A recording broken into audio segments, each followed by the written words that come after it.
Hey guys, welcome back to my channel. My name is Tatum Temia. I am the host of the Blessed and Bossed Up podcast and the CEO of Anchored Media. Make sure you like, subscribe, hit that notification bell so you don't miss when I post another video. We're about to do a little series.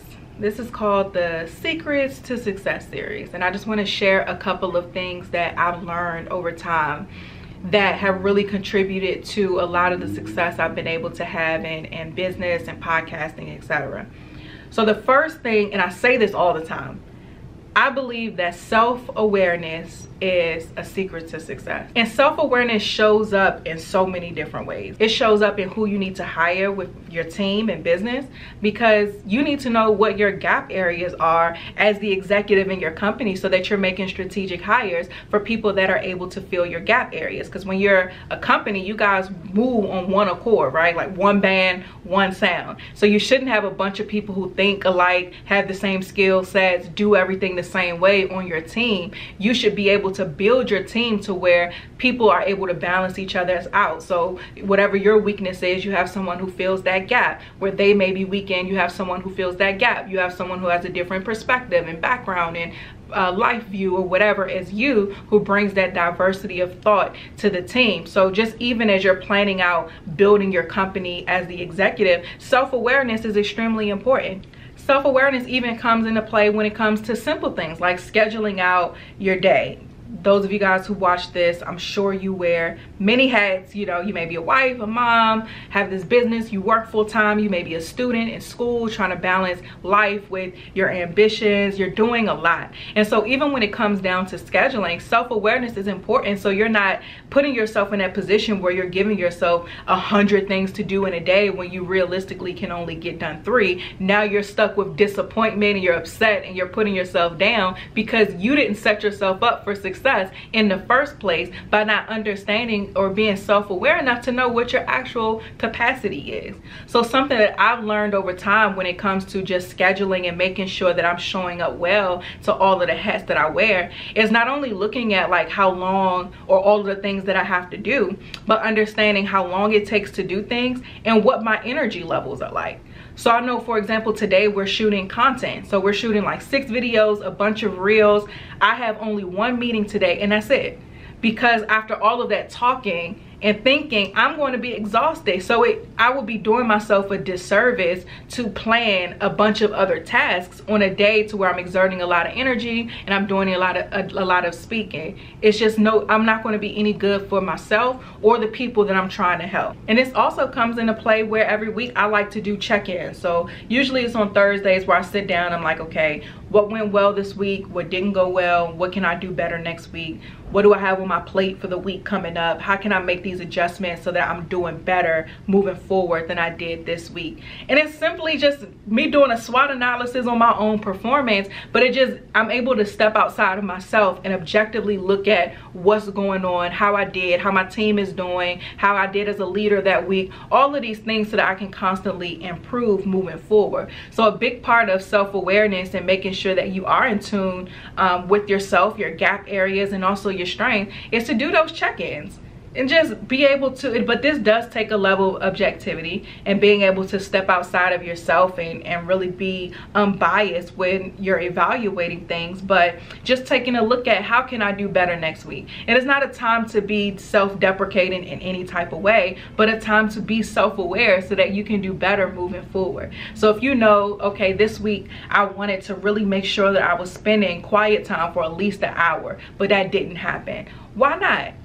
You may say, oh, I didn't wake up early, but what prevented you from, you still had the rest of the day. Time with God is not just limited to before 12 p.m. So what was it that blocked you from making that a priority, and how can you do better next week?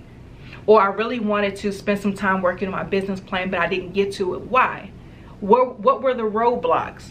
What are the time wasters that drain the time that could have gone into this thing that you have a goal to do? So really just being objective is so important because it allows you to just improve week after week, day after day.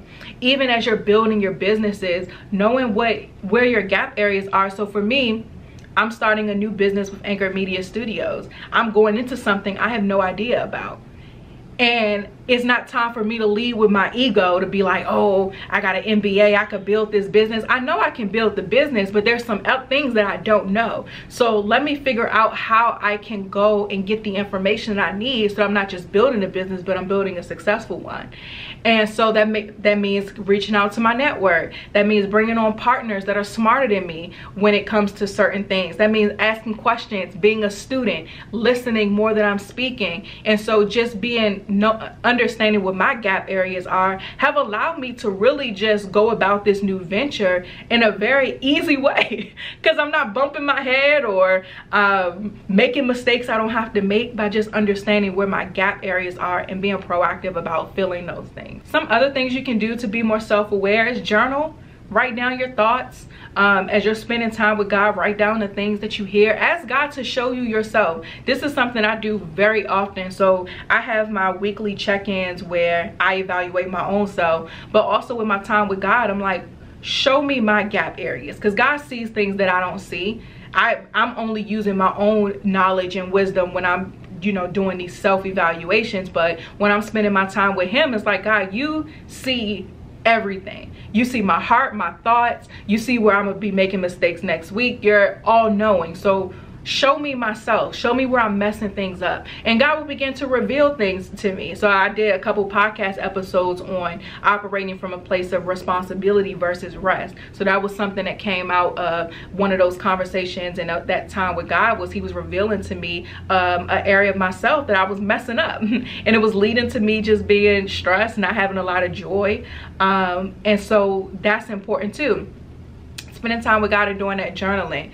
In addition to that, you can get feedback from others. Like check in with people that you work with or people who you talk to frequently. Say, hey, look, I'm really trying to be a better friend. I know I'm busy right now. Is there, like, do you feel that effort, or how can I be a better friend to you? And ask them and get their feedback. If that's a goal of yours to be better with the relationships that you have, ask your friends or the people that you want to have these relationships with, how are you showing up? I used to ask my husband all the time, and I probably should ask more often. But one of the things when we were dating, I would always ask is like, how are you feeling? Just checking in. Is there anything I could be doing better? Is there anything that you need that I'm kind of just leaving from me, that I'm leaving on the table? And so that's just an opportunity to open up a dialogue that where we can both share, to say, well, I need this from you, I haven't been getting it, and vice versa. And that just leads to a better relationship, being able to be honest and open with each other. And so that relationship, not just romantically, but that translates to the relationship with yourself, with people in your business, your relationship with your friends, your family, all of that. And so again, if you maintain a level of self-awareness and you're able to be objective, I think you'll really start to see more success, not just in business, but in every area of your life. So try it out. Some of these things I talked about, the journaling, the getting feedback from others, doing that check-in with yourself, asking God to show you yourself. Do those things, and I want y'all to come back in the comments and tell me some revelations that you got. Because I promise you, if you prioritize just being self-aware, you will be a lot more fulfilled in your life. I go over this in a lot more detail in my book, so make sure you click the link in the descriptions. It's coming out soon. I'm hyped. We got the cover done, the interior is designed, so we are on our way to getting this book released. It's called She is Uncompromising, a Christian Woman's Guide to Mastering Life, Business, and Everything in Between. So make sure you hit the link in the description to be the first to be notified when it comes out. That's it for this video. Make sure you like, subscribe, all that YouTube stuff. Hit the notification bell so you don't miss when we post another video, and I'll see you in the next one.